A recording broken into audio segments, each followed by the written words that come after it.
Made it to Duplainville just in the nick of time. Thank you, Danny. You totally just made my night. Alright, how's everyone doing? I hope we're all surviving COVID alright. Here in Wisconsin,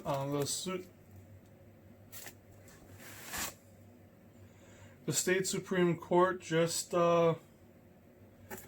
decided to shoot down Governor Evers' stay safer at home. So we're able to go back and everything, but I've been an essential worker. I build large power transformers and whatnot, so I've been going to work every day just as normal. Life hasn't changed a whole lot for me. It's just more orders online than anything. But I just got a package from Dakota's railroad and circus shop, and so I sent a bunch of stuff to him to get weathered and whatnot, so we're going to go through that. And he was nice enough to send some toilet paper, because there's the massive toilet paper shortage I'm sure everyone's aware of. So I'm going to hold on to this. That's going to be my emergency supply. So thank you. So we're going to slowly and gently unwrap all this stuff. When I sent this to him, I had 2 boxes. I had so much stuff. And I see I got some of my packaging back, it looks like. But I had some really unique things I asked him to do. So one of the first things was I had these Athearn trailers, Milwaukee trailers I asked him to do. And these are going to be really neat. And I had him do a bunch of wheels for me too. So we've got these guys here, these Milwaukee Road trailers, and I think this is pretty neat. So I got, Lauren on here, that's my girlfriend. Go Pack Go. So here specs the badges. Look at that roof. That is just sick. That is awesome. The doors and everything. Oh, it just looks dope. Yes, I still use those words. Milwaukee's best. Oh, man. This guy really knows how to please. That is so sick. It takes a while to get this stuff. And I always get impatient. I apologize for that. But it's so worth it every time. I got all these wheels weathered and ready for me. For the auto racks, I got a bunch of Walters auto racks I had them do. We'll get to those shortly. If you remember back a while ago, I had them do a couple other auto racks for me. I've got them over here. One was for Animaniacs, the other one was for Pinky and the Brain. We've got a couple right here, so we're going to take these guys out. Oh, these are my wool cars. These look sick. Some of you may remember a couple years past, my dad passed away, and so I've always done stuff to help remember him on the layout by. So here's one of the cars that he weathered up for me, and he's got Greg Hopper on the side, which is pretty cool. That's about as cool as it gets. Got the Avengers over here, Ghost, just some really cool graffiti. And it feels nice too. It doesn't feel like it's coming off every time I touch it. My hands aren't getting dirty, which is good. But this is so sick. So what I'm going to do is, with this whole COVID-19 thing, I think he's kind of shut down his Facebook page. But what I'll do is I'll give you guys some information for Rick, for Dakota's railroad and circus shop, so that way you guys can find him in case you decide to do something. Money, greed, lust. Ducky 352. ZFG 2020. I mean, those cars really pop, man. You can't tell me that they don't. I can't wait to get some containers in these guys and get them on the rails. We'll do a little layout update after I open and unbox all this stuff, kind of check everything over. First of all, make sure I get everything back that I sent out, which I'm sure I will. But anytime you send stuff out, you should always verify. It's just, I feel like that's just a common sense thing that anyone would want to do. So he went through, I sent him wheels and couplers to weather up for me, so that way I can add these to other equipment on the way. So this thing's kind of empty. I know I've got a second package coming too. I think this is just packing material. I don't feel much weight, but we're going to open it and check anyways. But I had a bunch of auto racks, Fox Valley models, caboose. And I'm pretty sure it's coming in the other package. Let's see. Oh wait, this is the crane. Sweet. So this is the overhead crane that I bought from him and he weathered up and whatnot for my intermodal yard, which is going to be perfect right over here. So that's what we're going to go through right now and check out. So as we can see, it came apart a little bit in shipping, which happens from time to time.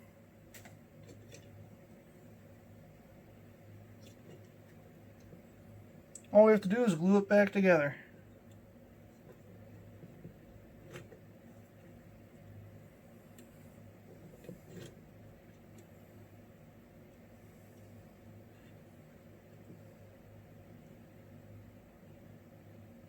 I'll have to do that another time. But one of the pieces that holds the rigging up broke off. And one of the wheels came out, it looks like. So I have to find that in there and pull that back out. We'll set it over here for the moment. That'll be a little repair job for later. So we want to make sure, there it is. Got our wheel. Awesome. Pop that bad boy right back in there real quick. Just want to make sure we keep all the parts together because we don't want to lose stuff. Okay. Pull this back in here. More shipping supplies for me to ship more shit to him later. Because there's always more stuff to get weathered. Always. Everything. Weather everything that you want to. Okay, so before we get too far, we're going to put the packing materials back into here.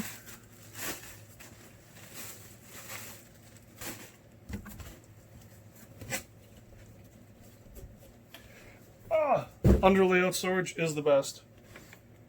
Alright, so this is really cool. I'm really excited about this one. This is one of the Walther's 5-car roll car sets. And I was really excited to get this weathered because you see these things all the time, just absolutely littered with weathering. So we're going to go through piece by piece, starting with the end here. So you can see he just did the wheels real lightly. Just did some dust. He didn't go heavy and all out on this. I sent him some pictures. So this is a guy I keep seeing on the Canadian National Line here in Waukesha, Wisconsin. This little guy keeps popping up. I've probably got a dozen pictures of him or more on different cars. So I don't know if it's the same cars going back and forth together in the same city or if I just happen to get them all together. But I'm willing to bet it's the same artist. And yes, I call them artists. Yes, they're likely trespassing. Yes, they are graffitiing someone else's property. But you know what? If it wasn't so damn cool, people wouldn't be weathering this stuff up and graffitiing it. But it is pretty dope. And Dakota does a really awesome job of getting this stuff on here. Like, I don't know anyone else personally. I know there are others out there, but I don't know anyone else personally that does this much. It's just dirt. Little graffiti. You can see he's changing it up. So as the car's going down, not all of them are going to have it on the same side, or it's not all going to be on one side. You know.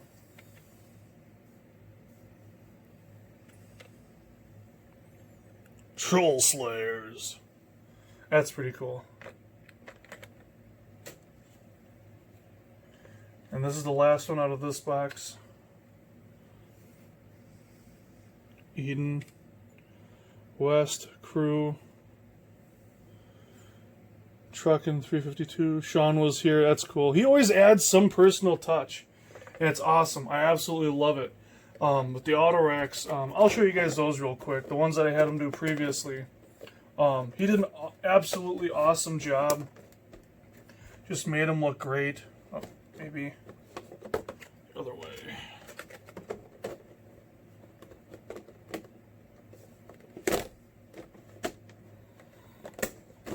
Oh, that's better. Okay. I'll show you guys the auto racks he did for me. These are the first ones I had him do. I just had him do the 2 auto racks, I think.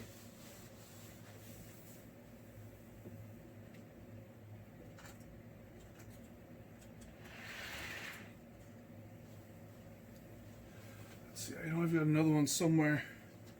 Here's the first one I had him do for the Animaniacs. So this is pretty sick.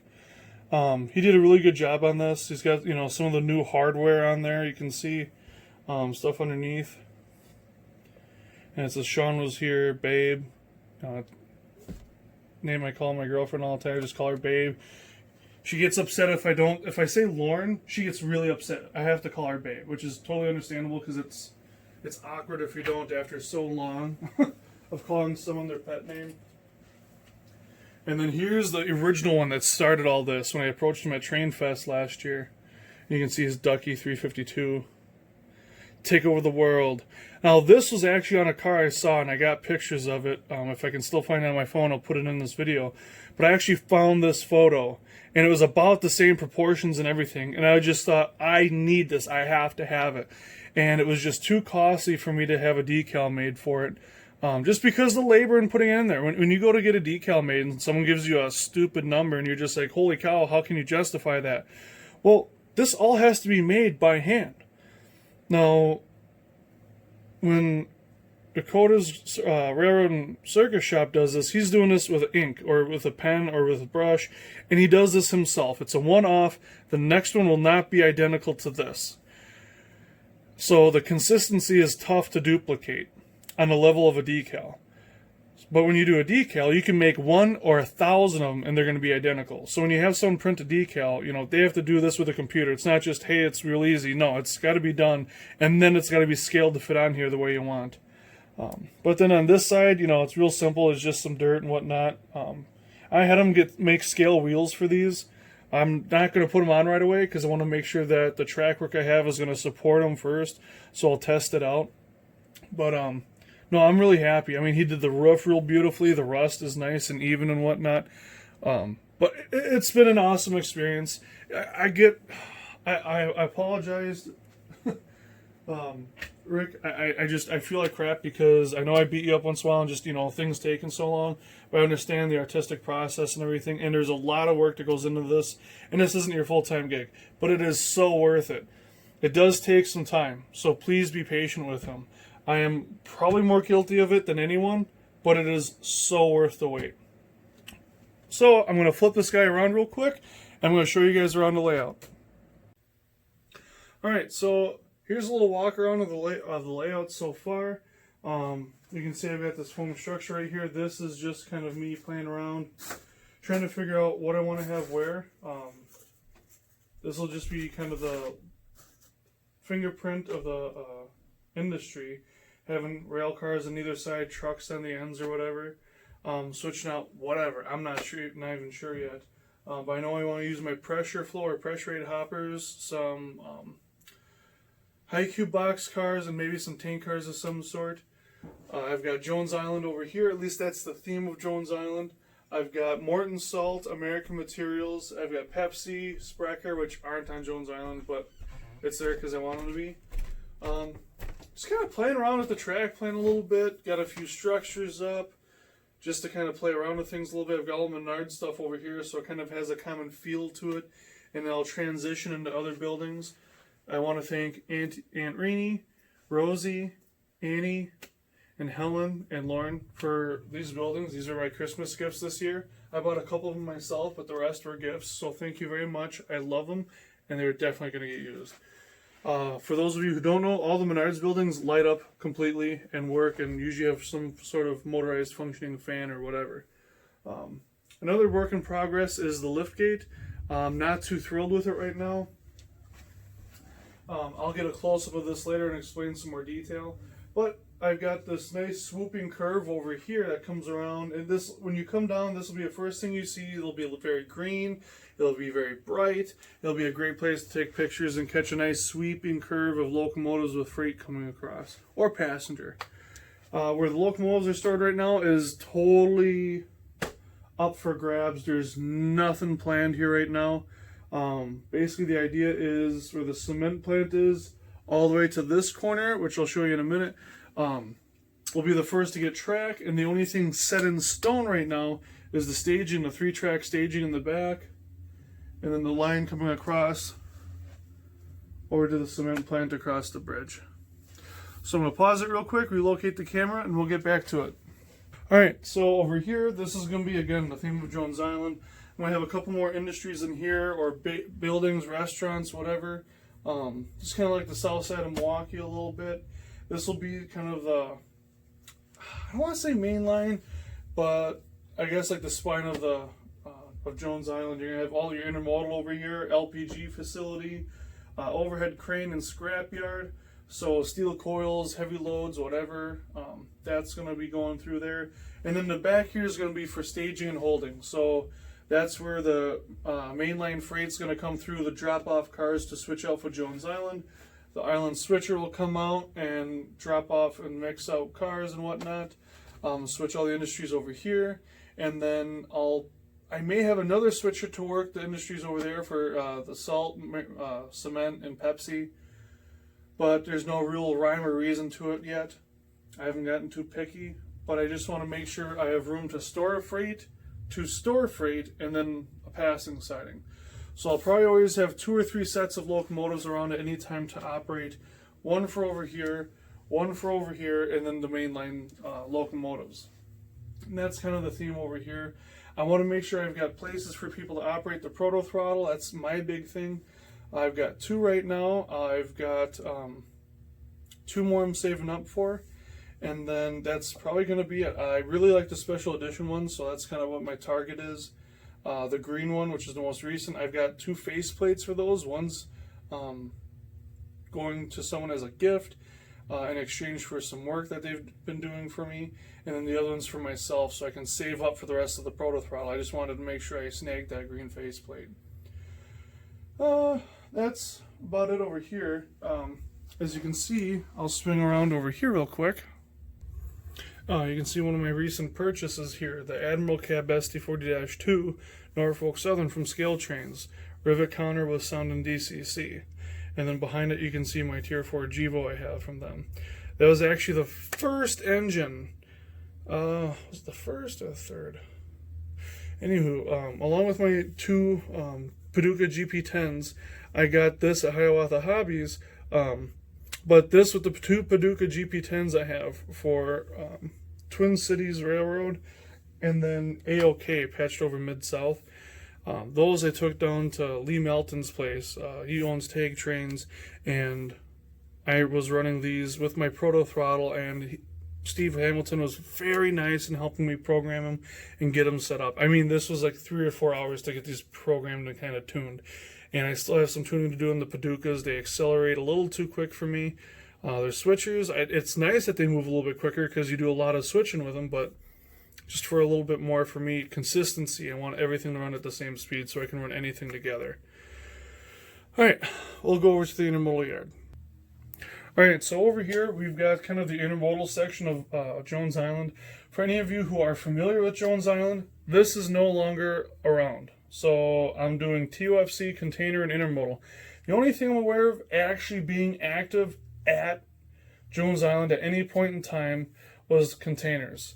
On, just single level flat cars. They weren't well cars. From the picture, from the very limited media that I've seen on it, it's just been like the 89-foot flat cars with a few containers on them. That's been it. So I'm spreading it out. I want to get more on the layout, and I want more industries to switch, and I want to show off some intermodal cars. So that's why I'm applying the intermodal facet to it. I'm going to add the well cars just because I want a touch of modern, and I'm going to add the TOFC, just kind of shake things up a little bit. I've got a MyJack crane I'm going to have operating over here, and then I'll have a couple little auto unloaders. The grain elevator is not across from the river. I know. It's not prototypical. I don't care. It's not that big of a deal for me. And this is very compact. If I wanted to actually do Jones Island, this would have to be massive. But at least I got the 4 tracks. They will be in a fenced-in area, kind of like where the intermodal that is at Jones Island, all the containers stored there, is on a fenced-in area. These will be too. So I've actually got the U25B, the correct number for what served on Rhode Island, or Jones Island, and then is now actually at IRM, Illinois Railway Museum. Sorry, I'm having a problem with my words today for some reason. It's been a long day and it's been muggy. So, I guess that's about it. There's nothing like too crazy to talk about. So we'll go over to the swing bridge and we'll finish up for the night. All right, so at the swing gate, or swing lift bridge, I should say, doesn't swing, it lifts. I've got these door locks or window locks that you'd see in like apartment or any windows, I guess, that do a nice job of securing it. Once you get it turned, securing this down and level, and that's really what they're for. I've got a pin in here that I've installed to align it. Now I'll probably either cut or remove these because right now they're kind of causing an issue more than helpful.